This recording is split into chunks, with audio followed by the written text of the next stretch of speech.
Сооротуучу Кудай. 26 январь.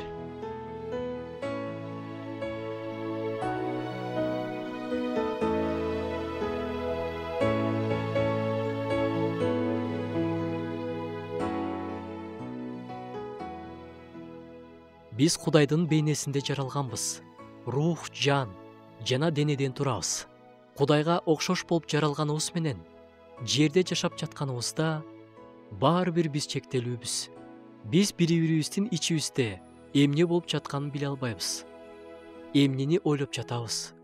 Эмне тууралуу капаланып жатабыз? Эмне жөнүндө тынчсызданып жатабыз?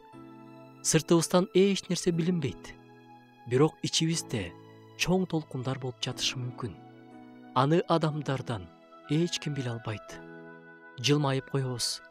Иштериң кандай десе, баары сонун деп да коюшубуз мүмкүн. Керек болсо, Кудайга шүгүр деген сөздү да кошуп коебуз.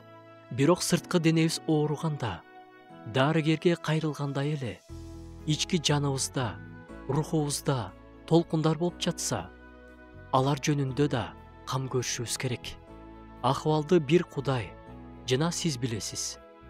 Бирок ички күрөштөрүңүз менен бөлүшүп, ачык айтып, чогуу сыйнала турган, колдоо көрсөтүп, ал акыбалдан чыкканы жардам бере алган адамдар сөзсүз бар. Алар менен сүйлөшүп, чогуу Кудайдын алдында сыйынып, чыгуу жолун чогуу издесеңер болот. А балким сиз өзүңүз ошондой руханий кыйналып тургандарга жардам бере аласыз.